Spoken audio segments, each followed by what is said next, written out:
Alright guys, so we are back one more time playing against the clan battle because you guys know how much I went in for the O, so I'm just gonna make a few more videos dedicated to the O.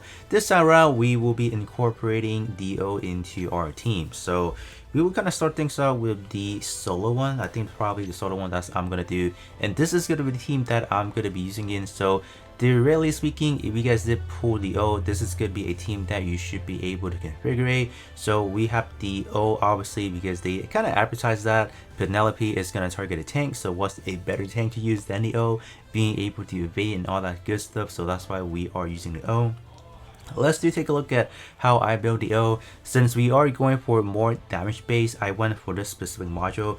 This is, I believe, our first raid battle. So this is against the narrative Gundam with that armor thingy that he has. So this one is a really good one because upon activating EXQ twice, we are able to stack up the damage. And you guys already know in terms of the O, we are able to get 50% EXQ gauge recover on the spot right away. So within a few seconds, we should be able to pop the first EXQ, and then if we are able to dodge, build up EXQ gauge, we should be able to activate a second time. So in total, we should be able to rack up to 64% because 18 on this one, 36, and then was no 72, my bad. Quick math went wrong right there, but 72 is going to be the magic number for this module. And what's interesting about this one, we can also get evasion as well, so that's not bad. We will definitely take that. In terms of the other stuff that we have our obviously DPS carry, we have the S Gundam, we have the Double Zeta. Those are going to be my main carry. Some other filler in, we do have the Victory Gundam just because it is a green unit, and that's probably the only one that I have invested into a lot at the moment.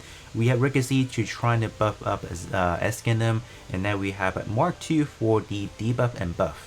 Alright, so this is going to be the setup or the lineup that we are going in with. So I think it should be fine. Let's just kind of get started. So I have a really crazy confession that I want to make. Mark II right now is at Transcendent Skill 4. I want to spend 1000 rainbow coins into maxing out that last skills because if we are able to max out Mark II, we can get up to 40% EXQ gauge recovery on the spot. So I think at this point in time, we should be able to activate our EXQ so we can apply those debuffs so we can potentially do more damage. But I think now thinking back, if we are getting the half-year anniversary next month in April, that means, what is it, Phoenix, Unicorn Phoenix should be coming out.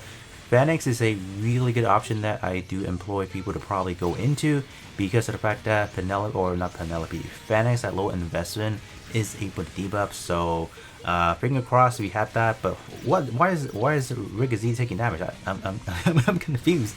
I'm getting distracted over here. But anyways, yeah, that's what I'm thinking. So I think I'm just gonna hold on to my rainbow coins. I think, yeah, that's probably, I'm really tempted to, honestly. I really am, because every clan battle I use Mark II at the moment, so it really hurts me not to be able to do more. But let's kind of see what we were able to do. I was surprised that Ricochet got caught with those missiles. That's crazy.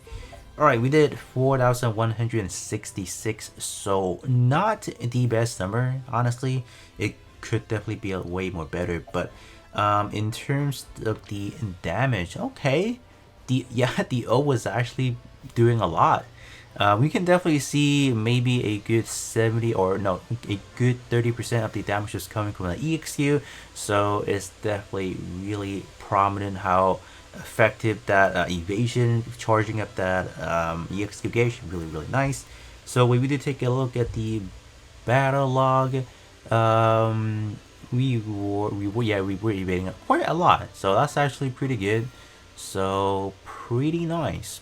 So this time around, we are gonna try it out with a different setup, more of like a limited setup. I'm gonna see would that team be a lot more better. So let's kind of get over to the other team.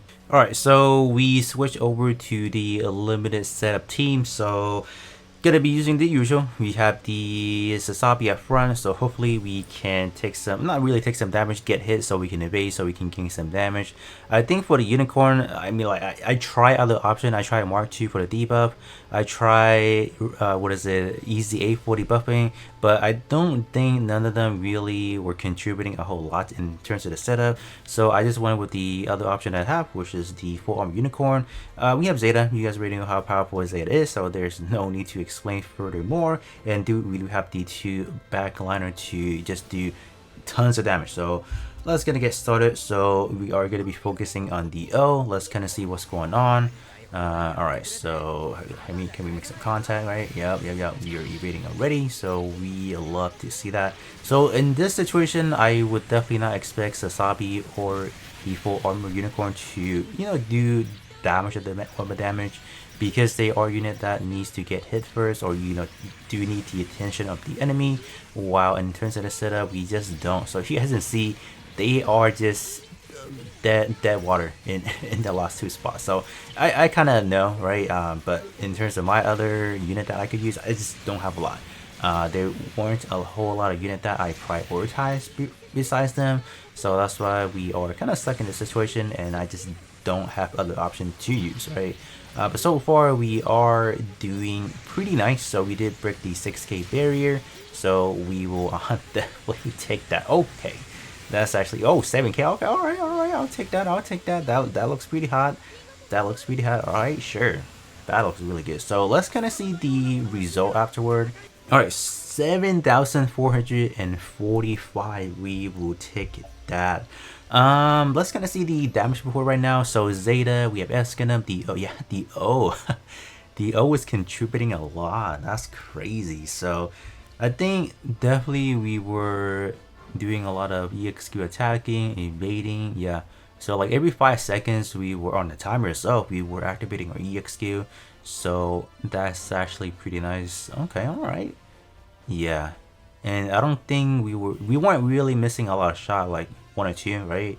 So that's obviously a damage loss in terms of building up the EXQ gauge and just dealing damage. But overall, I am pretty satisfied with the result. You guys can definitely let me know how you guys feel about the O in terms of your experience in using it, whether or not it's in clan battle or in arena or any other content. I know like the general content probably will not produce the same amount of damage this in terms of this specific stage is meant for, but I feel like the O could still be important in future content. Maybe you are surrounded by, I don't know, you're surrounded by a lot of enemies or whatever. You can probably solo things. So I think that's definitely something to I guess look forward into, rather than just kind of downplaying this unit, because I definitely had downplayed this unit a lot, and I mean, am I gonna take back my work on it? Probably not, because I just feel like in general wise, it's just not that great. Do we really need a whole lot of tank? Probably not. 1 or 2 is probably fine, except for this clan battle you probably do. Arena wise, I don't really think we need a whole lot. Having the full armor Gundam Thunderbolt is probably enough if you do have the investment going into. But I think that's gonna be pretty much it. So I think the next video will probably just be me upgrading the like the transcendent, not the transcendent, the unit has been. So we will see what we can do in that one. But other than that, that's gonna be it for me, and I'll be catching you guys all on the next one.